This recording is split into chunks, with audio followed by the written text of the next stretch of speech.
c'est que Borges aurait dit que si jamais il se ramassait tout seul sur une île déserte, quel livre il emporterait? Il avait répondu, semble-t-il, une encyclopédie. Je vais donc incarner l'encyclopédie.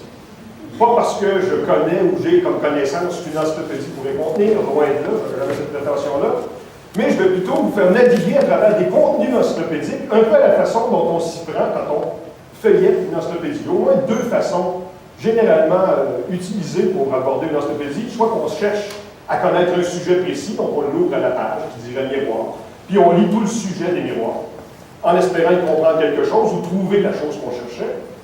Puis très souvent, quand ça se produit, on ne referme pas le livre, on tourne à d'autres pages. Puis là, c'est le hasard des pages qu'on tourne, ou des mots qu'on trouve, ou des sujets qu'on y lit, qui fait qu'on va naviguer à travers ces objets-là et découvrir des sujets qui ne sont pas cette fois-là dans un ordre logique, qui nous amènerait d'un point A à un point B.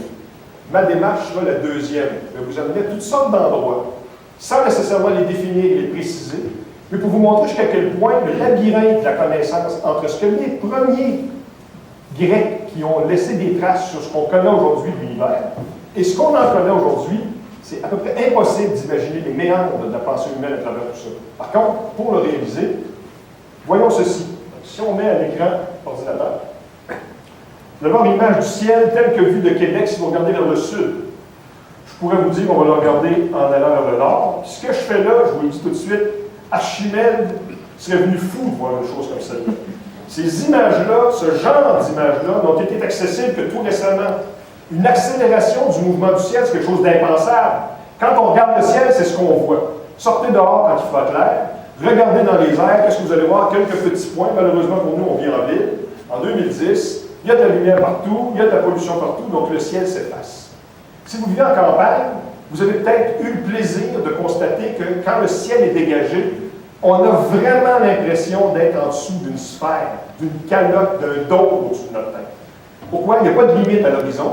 Tous les objets semblent à la même distance de nous, et c'est ça qui fonde le modèle géocentrique, qui n'est pas le bon, mais qui, de mon point de vue, est le meilleur. Pourquoi?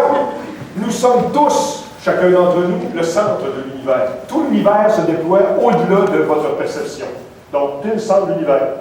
Je ne suis pas jaloux parce que je suis le centre aussi. Donc, l'univers a plusieurs centres. Maintenant, si on voulait regarder le ciel davantage, par exemple, si vous passez une nuit complète à l'observer, vous allez constater que certains groupes d'étoiles se sont déplacés lentement.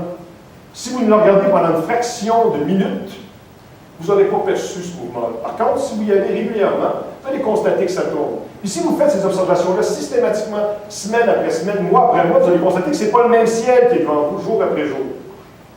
Les Grecs avaient vu ça, et Archimède aussi. Et c'était très intriguant, pour une raison assez évidente. Quand on regarde dans le ciel, qu'est-ce qu'on voit? Des étoiles. Plein d'étoiles. Puis vous le savez, nous vivons tous à l'intérieur des frontières de notre ignorance ou de notre connaissance. Vous choisissez le terme que vous préférez. Puis ces frontières-là s'étendent jusqu'à l'horizon. Qu'est-ce qu'on y trouve à la frontière? Justement, l'inconnu. Ceux d'ailleurs qui font de la science vivent à la frontière. Ceux d'entre vous qui sont des profs, dites-vous que vous maintenez vos étudiants à leurs frontières. Ce qui est une situation très peu enviable, parce que c'est un endroit où il ne fait pas beau. En fait, on est devant l'inconnu. Je vous dirais que les précipices sont profonds, ils ventent très fort, le sol n'est pas stable, puis on est sûr de rien. En fait, il y a juste l'imagination qui peut donner du sens à tout ça. Puis qu'est-ce qu'on trouverait au-delà de l'horizon de notre connaissance? On n'en a aucune idée. Cette image-là, d'après moi, traduit très bien cette idée-là que nous vivons tous à l'intérieur des frontières de notre connaissance ou de notre ignorance. Et une chose qui caractérise les humains, il y aura toujours parmi nous des gens assez fous pour vouloir y aller à la frontière et y rester assez longtemps.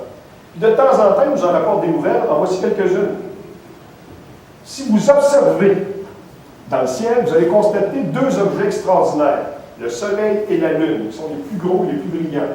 Pas également, pas continuellement, mais ils ont une forme très particulière qui est un cercle. Très souvent proche d'être parfait. Quand il est proche de l'horizon, c'est loin d'être parfait, il s'écrase. Mais quand il est haut dans le ciel, le Soleil comme la Lune sont des disques parfaits. Vous savez que les Grecs aimaient beaucoup la géométrie. La perfection du cercle est inégale. Il n'y a pas d'objets qui ont autant de simplicité, de symétrie, de perfection que le cercle. D'ailleurs, ils ont fondé une bonne partie de leurs travaux et de leurs réflexions sur la pureté de cette forme-là. On pensait qu'on pouvait expliquer le monde à travers des comportements qui devaient se dérouler sur des cercles. Donc, vous allez imaginer, vous avez constaté ici, qu'on a beaucoup travaillé l'idée de la sphère OP en est un témoin.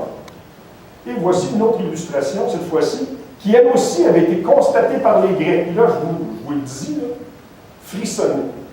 Comment est-ce qu'on peut s'y prendre il y a plus de 2000 ans pour observer le changement apparent du diamètre du Soleil? Premièrement, saviez-vous que le diamètre du Soleil change?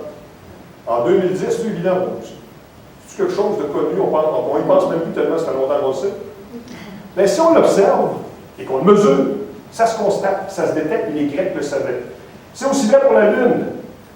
Moins difficile à mesurer, la Lune est beaucoup moins éblouissante que le Soleil, mais si on regarde la Lune lorsqu'elle est au plus près de la Terre, lorsqu'on est plus loin, son diamètre apparent n'est pas le même, mais elle est encore circulaire. Puis pour montrer l'esprit curieux qui justement se tient à la frontière de sa connaissance, on veut tenter d'expliquer ça. D'abord de l'écrire, ensuite de l'expliquer. Et nous, malheureusement, la plupart d'entre nous, on ne prend pas le temps de mesurer, on regarde. Regarder, ce n'est pas observer. Puis observer, ce n'est pas nécessairement mesurer.